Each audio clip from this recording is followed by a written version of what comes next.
Hi friends, welcome back to our channel smart all in one Telugu. ఈరోజు ఒక మంచి sweet ఐటెంతో మీ ముందుకు వచ్చేసానండి. అవేంటంటే బాదుషాలు. ఇవి పక్కా కొలతలతో చిన్న చిన్న టిప్స్తో స్వీట్ షాప్ స్టైల్లో ఎలా చేసుకోవాలో చూపించేస్తానండి. ఇవి చాలా టేస్టీగా ఉంటాయి. ఇప్పుడు వాటి తయారీ విధానం చూసేద్దాం. కావాల్సిన పదార్థాలు మైదా పిండి, నెయ్యి, పంచదార, బేకింగ్ సోడా, బేకింగ్ పౌడర్, యాలకులండి. ఇప్పుడు ముందుగా ఒక పెద్ద గిన్నెలో 2 కప్పుల మైదా పిండి తీసుకుందాము.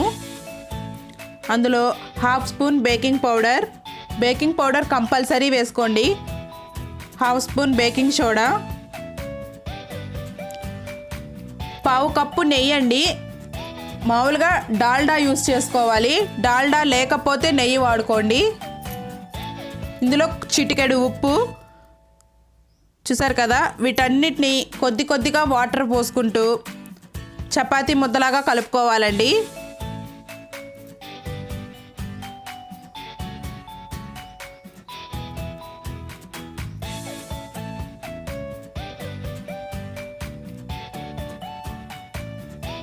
ఇందులో బేకింగ్ పౌడర్ కంపల్సరీ అండి. కంపల్సరీ బాదుషాల్లో బేకింగ్ పౌడర్ వేసుకోవాలి. అయిపోయింది. ఇప్పుడు దీన్ని మూత పెట్టేసి ఒక 15 మినిట్స్ పక్కన పెట్టేద్దాము. ఉప్పు కూడా చిటికెడు వేసుకోండి, రుచి చాలా బాగుంటుంది.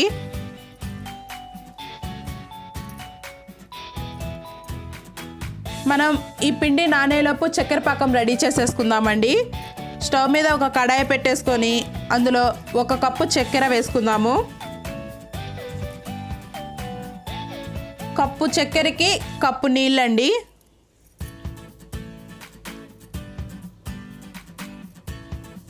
ఈ చక్కెర పాకాన్ని కొద్దిసేపు ఉడకనిద్దామండి.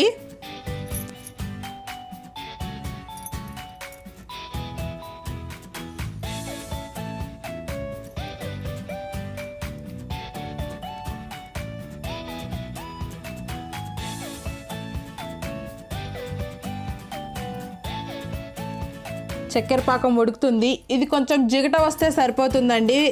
తీగ పాకం అలా ఏమి రావాల్సిన అవసరం లేదు. చక్కెర కరిగాక ఒక 15 మినిట్స్ ఉడకబెట్టుకుంటే సరిపోతుంది.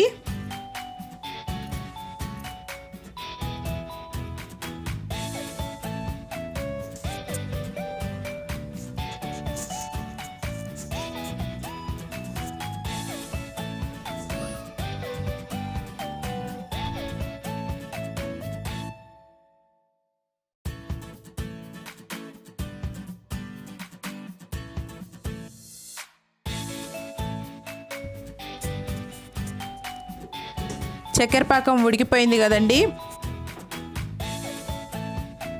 ఇప్పుడు ఇందులో ఇలాచీ పౌడర్ వేసుకుందాము. ఒకసారి అలా కలిపేసుకొని దీన్ని పక్కన పెట్టేసుకుందామండి. స్టవ్ మీద వేరే కడాయి పెట్టేసుకొని డీప్ ఫ్రై కోసం ఆయిల్ వేసేసుకుందాము. ఈ ఆయిల్ని హీట్ అవనిద్దామండి. చూసారు కదా, మనం కలిపి పెట్టుకున్న మైదా పిండి నానిపోయింది. ఇప్పుడు దాన్ని తీసుకొని చిన్న చిన్న ఉండలుగా చేసుకోవాలి.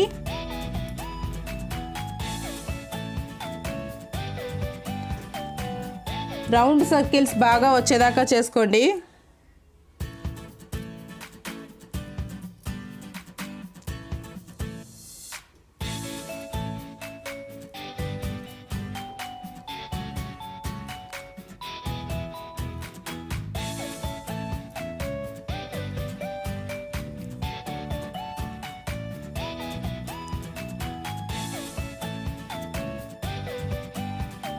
ఆ బౌల్స్ని మధ్యలో కొద్దిగా బొటనేలు పెట్టి ఇలా ప్రెస్ చేసుకోవాలండి.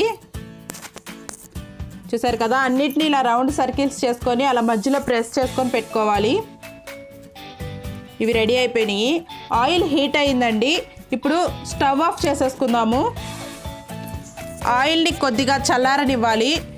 ఇప్పుడు ఒక నేను టిప్ చెప్తానండి బాదుషాల కోసం. ఆయిల్ బాగా హీట్లో ఉన్నప్పుడు బాదుషాలు అస్సలు వేసుకోకూడదు. అంటే మనం ఎలా చెక్ చేసుకోవాలి అంటే, ఒక బాదుషా అందులో వేస్తే వెంటనే పైకి రాకూడదండి. ఒక 2-3 సెకండ్స్ తర్వాత అది పైకి లెగవాలి. అప్పుడే బాదుషా లోపలంతా బాగా కుక్ అయ్యి బాగా పంచదార పాకం అంతా బాగా అబ్జర్వ్ చేసుకుంటుంది. ఈ టిప్ ఖచ్చితంగా ఫాలో అవ్వండి. ముందు ఆయిల్ని పూర్తిగా హీట్ అవ్వనివ్వండి. హీట్ అయ్యాక స్టవ్ ఆఫ్ చేసేసి చల్లారనివ్వండి కొద్దిగా. ఆ తర్వాత బాదుషాల్ని కొద్దిగా అలా ప్రెస్ చేసుకుంటూ ఆయిల్లో వేసుకోవాలి. చూసారు కదా, అవి వెంటనే పైకి లెగవట్లేదు. అవి ఒక 2-3 సెకండ్స్ అయ్యాక పైకి లెగుస్తాయండి. అవన్నీ అలా పైకి వచ్చేసాక మనం మళ్ళీ స్టవ్ ఆన్ చేసుకోవాలి. ఇప్పుడు హై ఫ్లేమ్లో పెట్టుకొని వీటిని గోల్డెన్ కలర్ వచ్చేదాకా కాల్చుకోవాలండి.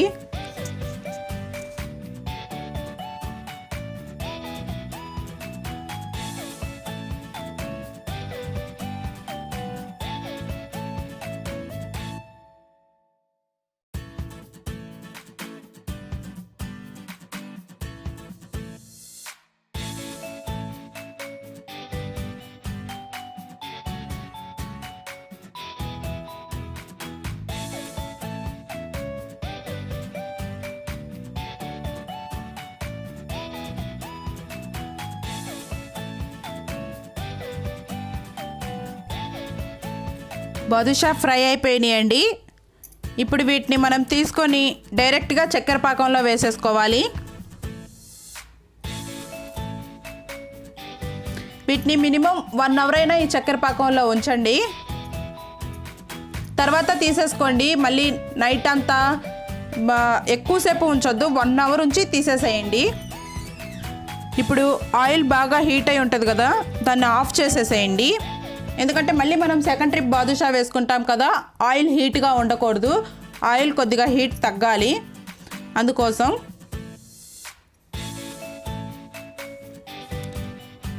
వీటన్నిటిని ఒకసారి కలిపేసి పక్కన పెట్టేసుకుందాము. అవి నానుతూ ఉంటాయి. నేను చెప్పిన టిప్ కంపల్సరీ ఫాలో అవ్వండి. ఆయిల్ ఓవర్ హీట్లో బాదుషా వేసుకోకూడదు. మీడియం హీట్లోనే బాదుషా వేసి కాల్చుకోవాలి. అప్పుడే అవి లోపల బాగా కుక్ అయ్యి చక్కెర పాకాన్ని బాగా అబ్జర్వ్ చేసుకుంటాయండి. నేను ఇంకో టిప్ కూడా చెప్తానండి. బాదుషా ఎక్కువసేపు నానితే ఎక్కువ బాగుంటాయి అనుకొని ఎక్కువసేపు నాననివ్వద్దు. 1 అవర్ నాననివ్వండి, సరిపోతుంది. చూసారు కదా, ఎంతో టేస్టీ అయినా జ్యూసీగా ఉండే బాదుషా రెడీ. చాలా బాగుంటాయి. మీరు కూడా తప్పకుండా ప్రయత్నం చేయండి. ఈ వీడియో మీకు నచ్చినట్టయితే ప్లీజ్ లైక్, షేర్, కామెంట్ చేయండి. మా ఛానల్ని సబ్స్క్రైబ్ చేసుకోండి. పక్కనే బెల్ ఐకాన్ని క్లిక్ చేయండి. మా నోటిఫికేషన్స్ మీ దాకా వస్తాయి.